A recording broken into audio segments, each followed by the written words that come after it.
Sex Life of the Gods by Michael Knerr. Chapter 7.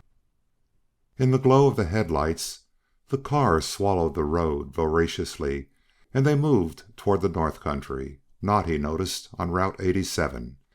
They had not been seen leaving the city, nor had they been seen packing the car. The garage had a door that led into the kitchen, and Nick had laid on the back seat floorboards until they were in the country. Now, sitting in the front seat, he wondered vaguely if Beth, in her joy at having him home, had given herself away to her friends. He hoped not. He glanced sideways at her and noticed that she drove with a smile on her face. "Is it far to the cabin?" he asked. "Not now. We're almost to the turnoff." He lapsed again into silence, the old questions still whirling around in his mind. Who were the men who were after him? What did they want? How much had the FAA learned of the plane? Had they found something to pin it on him? What were these tiny, fleeting thoughts that cropped up in his mind? Was his mind trying to tell him something via the nightmares? And what of his best friend, Nolan Brice? Where has he been? What is he up to? It struck Nick as odd that he had not encountered the detective yet. Surely he and Beth had been close the past year. How close? Suppose Brice stumbled upon Andy Holcomb. Would the old man talk? Feeling more helpless than he had ever in his life, at least the life he remembered, Nick stared at the road until Beth turned off on another road that was little more than a wagon track beside a small creek. A few minutes of bouncing over ruts and stones, and she turned off again, parking beside a gray frame cabin. "Here we are, darling." They got out, each taking a box from the back seat, and Nick followed her up the stairs to the porch. Beth set her box down and found the key. A moment later, the lock clicked and she shoved the door open. "Wait, I'll find the light, Nick," she whispered. A moment later, the light snapped on, and a soft glow filled the front room of the cabin.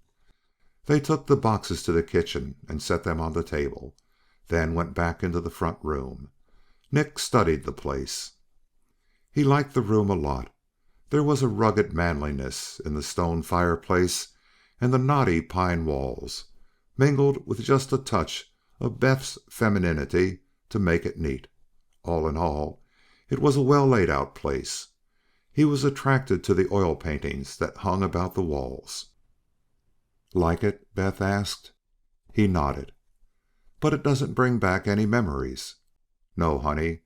I can't even remember what I did for a living." She smiled sadly. "Want to see?" When he nodded, she motioned him to the other side of the front room and opened the door. She flicked on the light, and he stepped into a small study filled with the trappings of an artist. Tubes of paint lay on small tables, beside cans of turpentine, lacquer, and old paint rags. A half-finished nude adorned one of the heavy easels. There were a few water-color sketches lying around as well as several oils. "Want to see some of your favorite models?" He nodded numbly, and she drew open a drawer in the table and pulled out 4 fairly large oil paintings done on commercial painting boards. The first 2 were of Beth, one a nude and the other a semi-nude, with only her lovely breasts exposed. The second 2 paintings were of a girl who was not familiar at all. In the first picture, a portrait, she was seated before a table, contemplating a vase of flowers. A rather good-looking girl, with jet black hair and a soft, warm-looking face.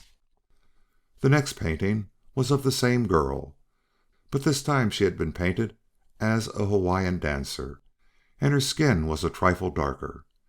She was a pretty girl, but her face and nicely formed body didn't ring a bell. "Who is she?" he asked. "Her name is Janet Holman. She lives about 4 or 5 miles from here on her father's farm." Beth nodded toward the green filing cabinet in the corner. "You have her file over there with your records. Doesn't any of this ring a bell, darling?" "No." She looked at him sadly, her face mirroring the way she felt. "I hope it comes back, darling." He reached out and pulled her to him, holding her tight. "It'll come back," he whispered. "Come on. I want to build a fire in that fireplace. It's cool in here, even if it is summer." They went back out into the front room, and while Beth found some kindling, Nick wadded up some newspapers and stuffed them into the fireplace. When she brought it in, he lighted the stuff, and after it was going good, he added a couple of logs. He snapped off the light and grinned at her. "I like firelight," he told her. "It's restful." She smiled back at him. "Restful? I think it's sexy." She had kicked off her pumps and was lying before the glow of the hearth on the thick rug. He arranged the mesh screen before the fire and lay down beside her. "Sexy, huh?" "Uh-huh. I don't know, darling. The warmth of the fire warms me up, I guess." He grinned and dropped his head to the cushions of her breasts. Her fingers played in his hair. "I'm glad," he told her. "You used to be. That used to be our favorite way of spending an evening." "Laying in front of a fire?" Nick asked. "Not just any fire, darling. This particular fire, sans clothes." "Sounds like fun." He mused and rolled over to kiss the ripe redness of her lips.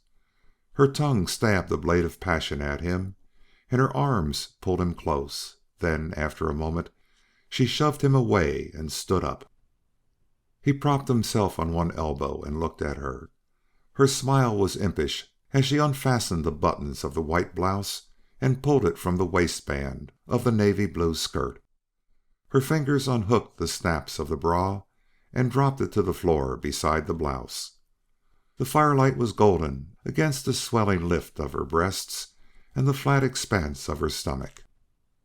Nick felt the thundering beginning again to slam through his veins with the holocaust of a napalm bomb exploding against the ground as she unzipped the skirt and dropped it into a puddle on the thick rug. He watched in pounding fascination as she stepped daintily from the whirl of the skirt, clad only in the pinkish transparency of her panties.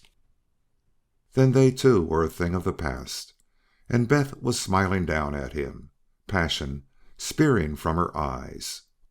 "Will I still do?" she asked. "Do what?" he croaked. "You know," she laughed at him, kneeling on the rug. "Will I still do as a model?" He lay down flat and chuckled.